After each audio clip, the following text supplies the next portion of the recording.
नमस्कार दोस्तों, एग्जाम मित्र में एक बार फिर से आपका स्वागत है। आशा करता हूँ आप सभी अच्छे होंगे। दोस्तों, इस वीडियो में हम बात करेंगे आपके Uttar Pradesh BSc nursing entrance examination में जो आपके नर्सिंग एप्टीट्यूड का पोर्शन पूछा जाएगा, जो 40 मार्क्स का है। जितना आपका फिजिक्स, केमिस्ट्री और बायोलॉजी इंपॉर्टेंट है, उतना ही आपका नर्सिंग एप्टीट्यूड का है। और मेरा तो ये मानना है कि आप नर्सिंग एप्टीट्यूड पर ज़्यादा फोकस कीजिए, क्योंकि पीसीबी पे सभी फोकस करते हैं। और इंग्लिश, ग्रामर, नर्सिंग एप्टीट्यूड, इनको लगभग स्टूडेंट है वो स्किप कर देते हैं। तो आप अपना जो मार्क्स हैं वो इसमें ज़्यादा गेन कर सकते हैं। इसमें कंपटीशन थोड़ा कम देखने को मिलता है, क्योंकि सभी फिजिक्स, केमिस्ट्री और बायोलॉजी पे ही डिपेंड करते हैं। तो इस वीडियो में हम आपके जो नर्सिंग एप्टीट्यूड के इंपॉर्टेंट क्वेश्चंस हैं, किस तरीके के आ सकते हैं, उनके बारे में डिस्कस करेंगे।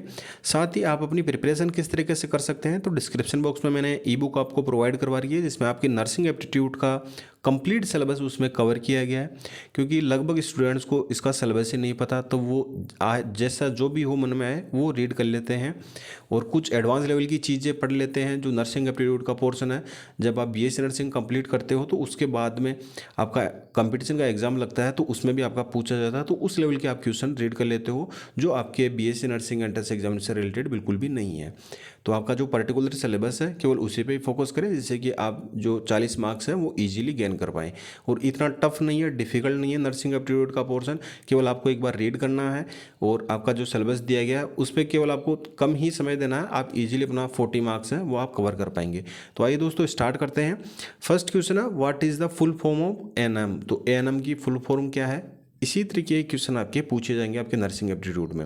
4 ऑप्शन दिए गए हैं, auxiliary nursing midwife, auxiliary nursing master, advance nursing midwife या आपकी एडवांस नर्सिंग मास्टर। तो इसका जो करेक्ट आंसर हो जाएगा दोस्तों, वो रहेगा आपका option number A, auxiliary nursing midwife. बढ़ते हैं नेक्स्ट क्वेश्चन पे। Option number A correct answer हो जाएगा।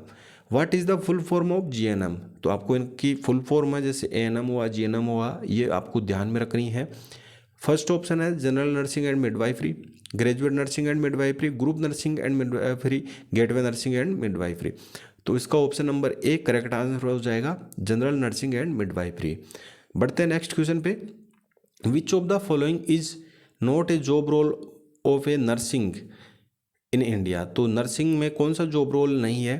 तो यहाँ पे ऑप्शन दिए गए एडमिनिस्ट्रेशन, क्लिनिकल केयर, रिसर्च या लीगल रिप्रेजेंटेशन।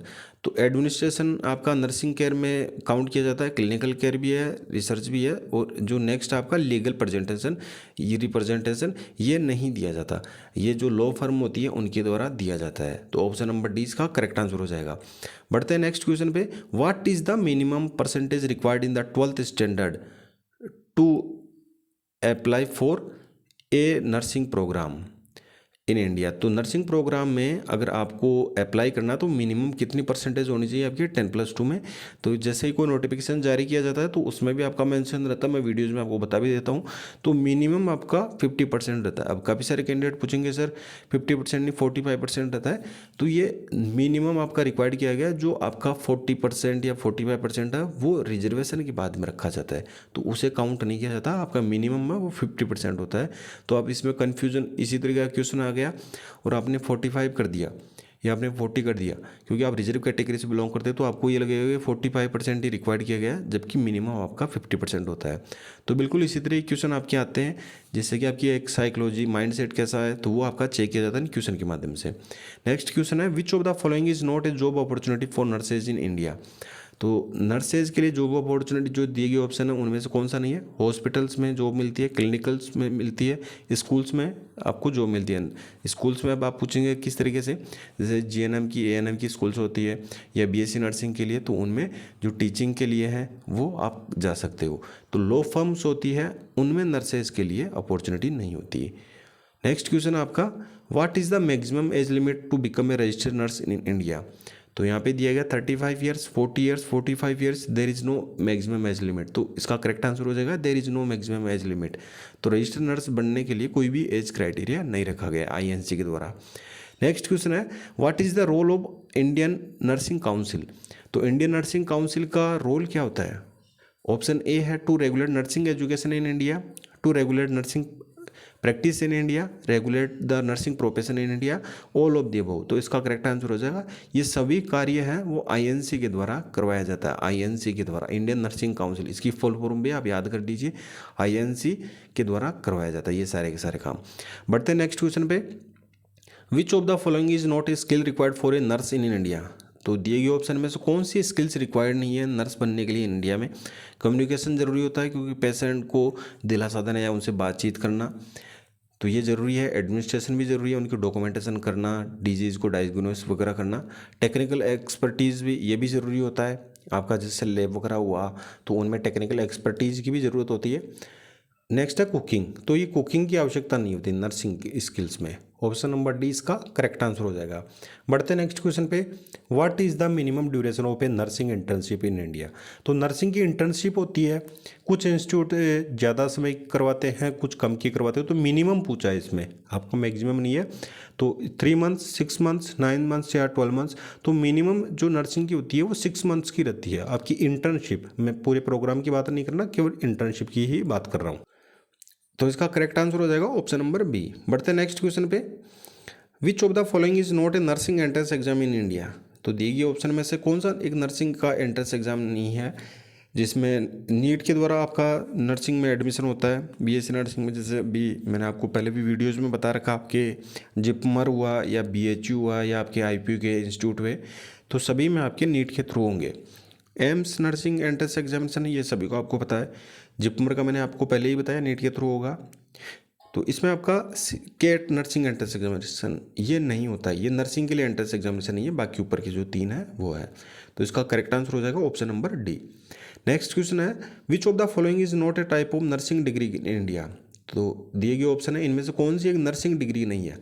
तो इसमें BSc nursing, bachelor of science in nursing, master of science in MSc nursing भी है, डॉक्टर ऑफ नर्सिंग प्रैक्टिस तो डीएनपी भी है आपका, bachelor of medicine and surgery तो ये आपका एमबीबीएस है, ये आपका नहीं है। एमबीबीएस की फुल फॉर्म भी आपको पता होना चाहिए।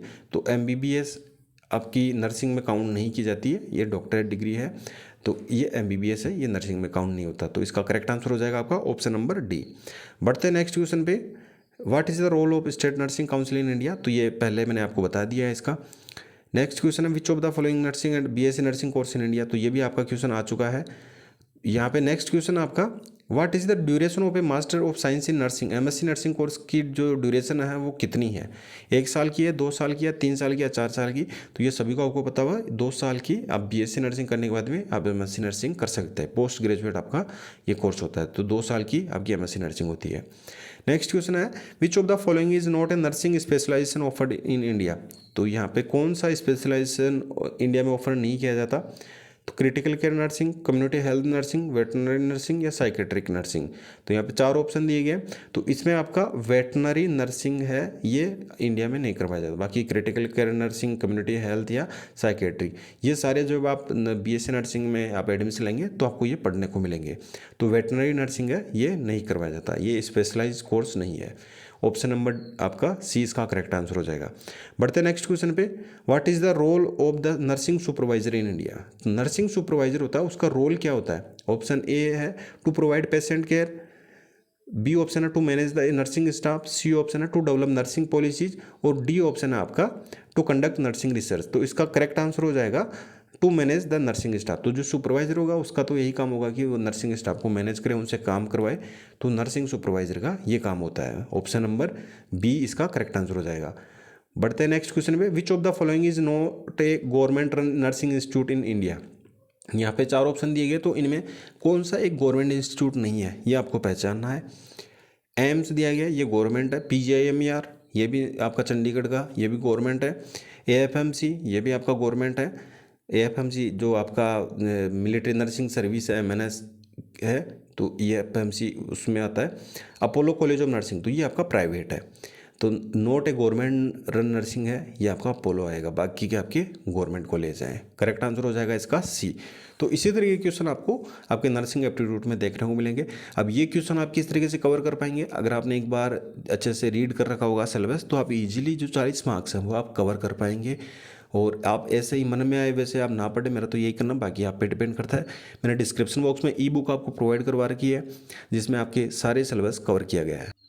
तो ये ई बुक है आपकी जो नर्सिंग एंट्रेंस एग्जामिनेशन के लिए काफ़ी इंपॉर्टेंट है। ये कहीं भी अवेलेबल नहीं है। जो लिंक दिया गया है दोस्तों डिस्क्रिप्शन बॉक्स में, केवल उसी के माध्यम से अवेल कर सकते हैं। इसमें आपकी चैप्टर वाइज पूरी थ्योरी आपकी कवर की गई है। हर एक चैप्टर के बाद में 1 लाइनर क्वेश्चन है, और जैसे ही सारे चैप्टर कंप्लीट हो जाते हैं उसके बाद में आपके 1000+ MCQ हैं विद आंसर। तो आप इनके माध्यम से आप अपने जो 40 मार्क्स हैं वो आप कवर कर सकते हैं, और सारे के सारे आपके नर्सिंग एप्टीट्यूड के जो क्वेश्चन है वो इन्हीं में से ही पूछे जाएंगे। तो समय रहते अगर आप सही तरीके से अपने समय का सही यूटिलाइज करेंगे तो डेफिनेटली आप अपने लिए गवर्नमेंट सीट भी कंफर्म कर लेंगे। अवेल किस तरीके से करना है, तो बिल्कुल सभी की प्रोसेस सेम है। वैसे मैंने आपको इंग्लिश ग्रामर की बुक भी प्रोवाइड करवा रखी है, नर्सिंग एप्टीट्यूड की भी, जीके की भी है, और आपकी फिजिक्स केमिस्ट्री और बायोलॉजी के लिए क्वेश्चन प्रैक्टिस के लिए ऑब्जेक्टिव बुक भी प्रोवाइड करवा रखी है। तो सारा स्टडी मटेरियल आपको प्रोवाइड करवा रखा है। आप उसको किस तरीके से यूटिलाइज करते हैं अपने टाइम के अकॉर्डिंग, वो आप पे डिपेंड करता है। अगर आप इन चीज़ों को अच्छे से फॉलो कर ले तो डेफिनेटली आप अपने लिए गवर्नमेंट सीट है, मैं 100% आपको श्योरिटी के साथ कहता हूँ, आप अपने लिए गवर्नमेंट सीट कंफर्म कर लोगे। इधर उधर आप टाइम वेस्ट ना करें, सेल्फ स्टडी पे सबसे ज़्यादा फोकस करें, जिससे कि आप कम समय में ज़्यादा सिलेबस कवर कर सकें। अवेल करने के लिए सभी प्रोसेस बिल्कुल सेम है। नर्सिंग एप्टीट्यूड की अवेल करनी है, डिस्क्रिप्शन बॉक्स में लिंक दिया गया, जैसे क्लिक करेंगे इस तरीके से इंटरफेस आएगा। बाय नाउ पे आपको क्लिक करना है। जैसे बाय नाउ पे क्लिक करेंगे इस तरीके से इंटरफेस आएगा। इसमें अपनी डिटेल फिल करनी है, फर्स्ट नेम, लास्ट नेम, अपनी active email ID. Email ID आपकी एक्टिव होनी चाहिए, जिसके आपके पास पासवर्ड हो। फिर कॉन्टैक्ट डिटेल फिल करनी है और रिव्यू एंड पे आपको क्लिक कर देना है। जैसे रिव्यू एंड पे क्लिक करेंगे इस तरीके से इंटरफेस आएगा। मेक पेमेंट पे आपको क्लिक करना है, और फिर आपका जो पेमेंट ऑप्शन है वो शो हो जाएंगे। यहाँ पे QR कोड का ऑप्शन दिया गया है, QR कोड से आप पे कर सकते हैं। उसके अलावा आप UPI मेथड भी है, मोर पेमेंट ऑप्शन पे क्लिक करके भी आप पेमेंट ऑप्शन चूज कर सकते हैं। UPI मेथड पे जैसे क्लिक करेंगे तो आपको यहाँ पे भीम, फोनपे, गूगल पे या पेटीएम सारे ऑप्शन अवेलेबल करवा रखे हैं। तो इनमें से कोई भी चूज कर सकते हो, पेमेंट कंफर्म कर सकते हो अपना। और मोर पेमेंट ऑप्शन पे जैसे ही क्लिक करेंगे तो क्रेडिट कार्ड, डेबिट कार्ड, आपके सारे पेमेंट ऑप्शन अवेलेबल हैं। और यहाँ पे भी आप देख सकते हैं आपकी नर्सिंग एप्टीट्यूड की ई बुक है वो आपको शो हो रही है। जैसे ही पेमेंट कंफर्म करेंगे तो आपको आपकी ई बुक डाउनलोड करने का ऑप्शन आ जाएगा। वहाँ से आप अपनी ई बुक को डाउनलोड कर सकते हैं। अगर वहाँ से नहीं कर पाते तो जो ईमेल आईडी आपने अपनी डिटेल फिल करते टाइम दी थी वहाँ पे भी आपको एक मेल जाएगा, वहाँ से भी आप अपनी ई बुक को डाउनलोड कर सकते हैं। कोई भी डाउट हो, कोई भी इशू मुझे कमेंट बॉक्स में पूछ सकते हैं। इंस्टाग्राम फॉलो करके वहाँ से भी जानकारी ले सकते हैं। इंस्टाग्राम का लिंक आपको डिस्क्रिप्शन बॉक्स में दिया गया है, या मेरी जो पर्सनल टेलीग्राम ID है @SC007, इस पर मैसेज करके भी जानकारी ले सकते हैं। फिलहाल के लिए इतना ही था दोस्तों, मिलते हैं नेक्स्ट वीडियो में। धन्यवाद। जय हिंद, जय भारत।